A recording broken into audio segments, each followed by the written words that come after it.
Bom dia, primeiro ano. Hoje é nossa aula de redação e nós veremos o primeiro conteúdo da apostila do segundo bimestre. Eu sei que vocês ainda não estão com a apostila em mãos, não receberam ainda. Por isso, hoje a aula vai ser bem introdutória para que a gente não adentre tanto na apostila e vocês não percam aí essa oportunidade de acompanhar. Então, hoje nós veremos só a introdução do assunto que nós trabalharemos ao longo das próximas semanas. Então, vamos lá. O nosso próximo assunto é estratégias de construção do sentido do texto. Então, de início, a apostila de vocês já traz essa diferenciação entre a leitura e a decodificação. Vamos analisar esse desenho aqui do Caulus. Vamos lá. Quais são os elementos que estão presentes no desenho? Um homem com uma tesoura na mão, uma rede e livros aqui. Isso seria a minha decodificação. Eu consigo compreender, eu consigo decifrar quais são os elementos linguísticos ou não linguísticos dentro de determinado texto ou obra em geral. Então, nós temos aqui a decodificação disso nós temos livros voando e um homem com uma rede e uma tesoura correndo atrás dos livros, caçando os livros. Então, isso seria a nossa decodificação. O que seria a nossa leitura dessa obra? Bom, decodificação seria o primeiro passo, que seria reconhecer esse código. Bom, é um código não verbal, são desenhos. Eu vou reconhecer esses desenhos e do que se tratam. Um livro, um homem, uma tesoura, uma rede. Decodifiquei. Esse é o primeiro passo para que eu faça a leitura do que quer que seja. Então, a gente lê essas imagens e depois a gente vai para os próximos passos que configuram a leitura. Então, vamos lá. Os livros estão sendo representados como se fossem voadores, ou seja, eles podem dar uma ideia de liberdade. Pode ser isso, mas pode ser também outra coisa. A gente tem que ler todos os elementos. O homem está caçando os livros, ou seja, o homem está caçando essa ideia de liberdade. Se não tivesse, por exemplo, o elemento tesoura na mão dele, poderia significar uma busca pelo conhecimento, pela libertação. Mas como a gente tem o elemento tesoura nas mãos dele, a gente tem essa representação da busca para a liberdade no sentido de destruir essa liberdade, ou seja, uma censura. Então, quando a gente analisa minuciosamente essas questões que vão muito além de somente reconhecer o código, nós estamos lendo um texto, seja ele verbal ou seja ele não verbal. Então, vamos lá. Para ler o texto acima, não basta observá-lo, temos que interpretar o código utilizado. Livros voando, um homem correndo atrás deles com uma redinha em uma das mãos e uma tesoura na outra. O que a linguagem não verbal tenta representar? Qual é a essência do texto? Observe que apenas decodificar os desenhos não possibilita a compreensão da mensagem, mas se associarmos à decodificação o conhecimento de que o autor da charge a criou na época de um regime totalitário, e se relacionarmos os signos utilizados a esse momento político, tudo ganha sentido. O homem está tentando caçar livros transformados em borboletas, como as ideias voando livres, para censurá-los. A tesoura é mais do que um instrumento cortante, na charge é a representação da censura. Agora sim, construímos o sentido para um texto. É interessante perceber que se tirássemos o signo tesoura da charge, o sentido mudaria totalmente. A nossa leitura seria outra. Nesse caso, como você interpretaria a imagem? Aquela coisa, né? Se na imagem tivesse somente o homem com uma redinha correndo atrás dos livros que estão voando, poderia representar essa busca, esse anseio de conhecimento, essa busca pela liberdade, essa busca por novas ideias. Entretanto, um único elemento acrescentado a essa imagem muda completamente o sentido que se tem no texto. Então, isso acontece tanto nos textos não verbais, como nos textos verbais, que veremos mais pra frente. Então, vamos lá. A minha decodificação, como eu já disse, seria reconhecer os signos utilizados, que os signos, no caso, são as imagens, o livro, a rede, o homem e a tesoura. A minha leitura seria todo o resto, tudo que está além daquilo que é explícito.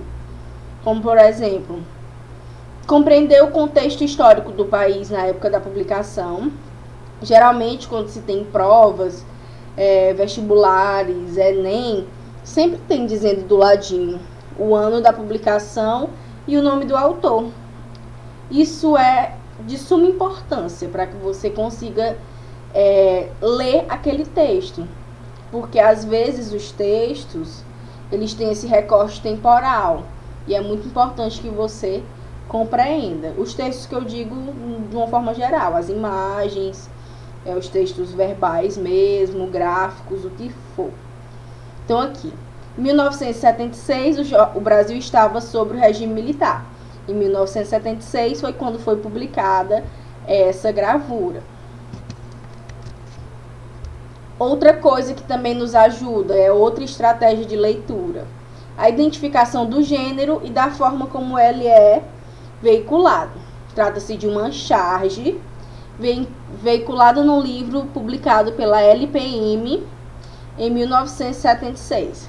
Então, isso ajuda muito a você saber o que aquele texto pretende lhe dizer, qual a construção de sentido daquele texto que você pode fazer. Outra coisa, o conhecimento do ideário do autor da charge. É de suma importância você saber de quem é aquele texto. Porque a partir do momento que você conhece a ideologia de determinado autor ou a visão dele de mundo, você vai compreender que aqueles textos tendem para um sentido. No caso do Caulus, ele é super conhecido por ser um crítico, ele é muito crítico.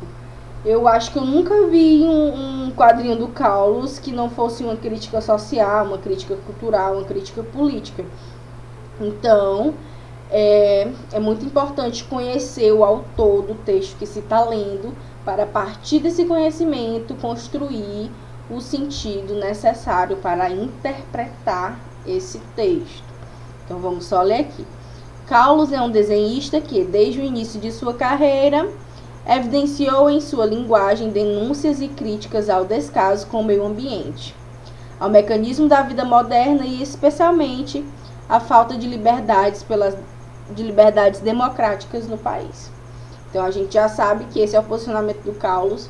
Então, tudo que a gente espera dele é um pensamento revolucionário.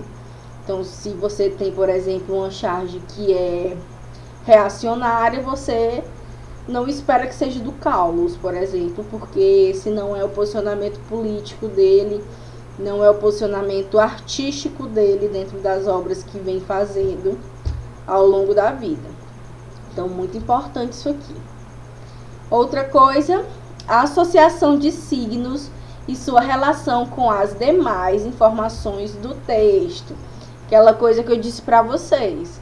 O texto seria se não houvesse o elemento tesoura. Mas a partir do momento que você relaciona a rede, o homem correndo, os livros voando e a tesoura, você consegue dar um sentido ao texto que se você souber fazer a leitura muito bem feita, você vai longe, você consegue interpretar todo tipo de texto, verbal ou não verbal. Então, como é que isso acontece? Como é que essa construção de sentido acontece nos textos verbais? e nos não verbais também. Então, muito disso aqui é utilizado tanto para leitura de textos verbais como de textos não verbais ou textos mistos. Então, vamos lá. Tudo isso aqui é da apostila, viu? Eu tô colocando aqui os prints porque vocês ainda estão sem a apostila, mas depois vocês acompanham. Eu vou botar as páginas direitinho. Como já vimos, ler um texto é um processo que envolve vários tipos de conhecimento. Quando se trata de um texto verbal, esse processo consiste basicamente em ativar... Bom, vamos lá. Lembra que a gente viu as competências comunicativas, né? Que para que houvesse comunicação, nós precisávamos ter aquelas competências, aquelas 4 competências comunicativas, e a partir delas a comunicação se efetivava. Nossa relação com os textos não é muito diferente. A gente tem que ativar alguns mecanismos para que haja a compreensão efetiva desse texto, como, por exemplo, o nosso conhecimento linguístico, ou seja, o domínio do código da língua que permite decodificar o texto e fazer associações gramáticas estruturais das partes que o formam. Às vezes, você pode não ter o conhecimento linguístico e compreender o que determinado texto, dependendo do tipo de texto, quer lhe passar. Por exemplo, já aconteceu de vocês estarem assistindo algo legendado, estarem olhando para a cena e não olharem para as legendas e compreenderem absolutamente tudo que está acontecendo? Pelo menos comigo já aconteceu. E aí, assim que eu me toco, eu percebo que eu estou fazendo a leitura da situação. E apesar de eu não conhecer aquele código que está sendo utilizado, eu consegui compreender aquilo ali. Mas, em algum momento, pelo fato de eu não conhecer o código, em algum momento a minha compreensão daquilo ali ela vai ficar comprometida. Que a gente precisa compreender todas essas nuances gramáticas e estruturais do texto. Por isso que quando você fala outra língua, tem a questão da fluência. A fluência é quando você consegue fazer essas associações gramáticas estruturais de um texto em outras línguas como se fosse sua língua materna.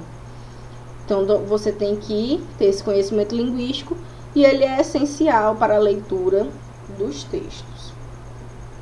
Conhecimento de mundo, forjado a partir das vivências e do acúmulo de informações culturais, ideológicas e intelectuais, ele possibilita levantar hipóteses sobre o que o texto quer dizer e estabelecer relações com a realidade.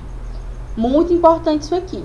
Eu já falei para vocês 300 mil vezes e vou falar de novo, que todo discurso que a gente emite é um discurso ideológico, porque nós não somos seres se nós não formos formados por ideologia. Então, todas as instituições pelas quais passamos, desde o nosso nascimento, família, igreja, escola, ciclo de amizade, enfim, todas as nossas relações, elas nos constroem enquanto uma pessoa individualizada. E esse conhecimento, essa bagagem que a gente tem de mundo, constrói também a nossa relação com o texto. Um texto para uma pessoa religiosa, um texto sobre aborto, por exemplo, para uma pessoa religiosa, não tem, dependendo do posicionamento do texto, não tem o mesmo peso que para uma pessoa que não é religiosa e que tende a ser a favor dessa questão. Então, a gente tem aí essa questão do nosso conhecimento de mundo ser muito importante e influenciar bastante no texto que a gente está lendo. Leituras prévias.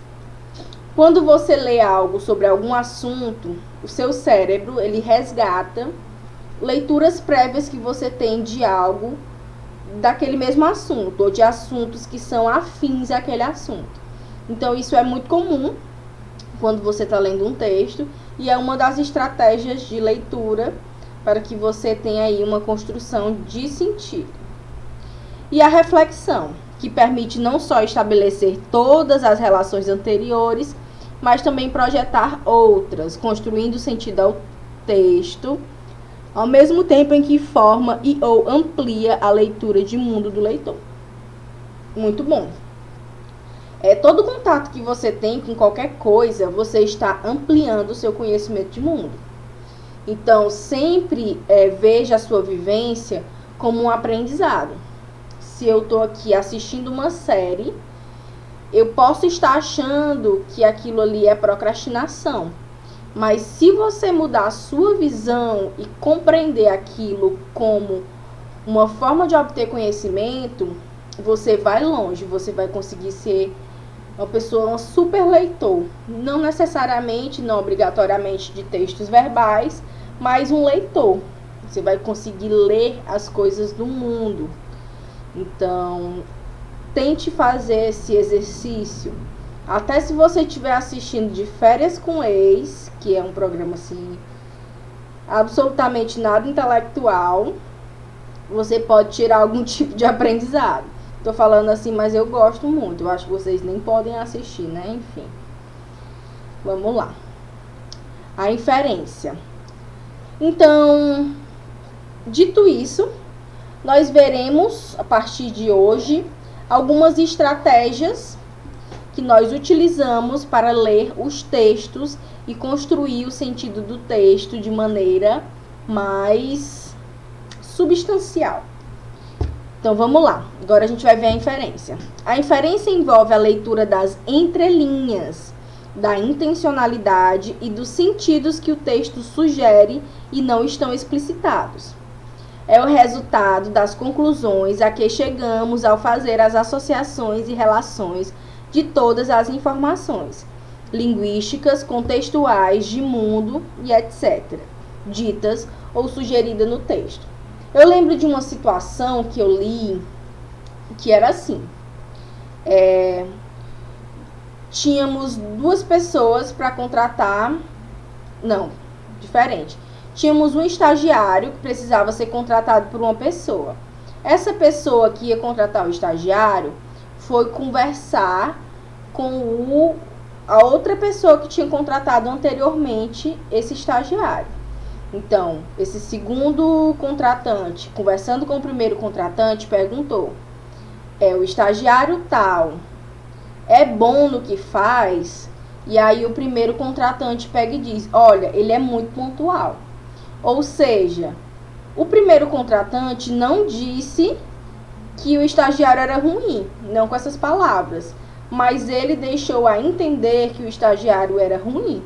Por quê? Porque no lugar de ressaltar as qualidades desse estagiário na função dele, ele ressalta uma coisa assim totalmente nada a ver, que é a pontualidade.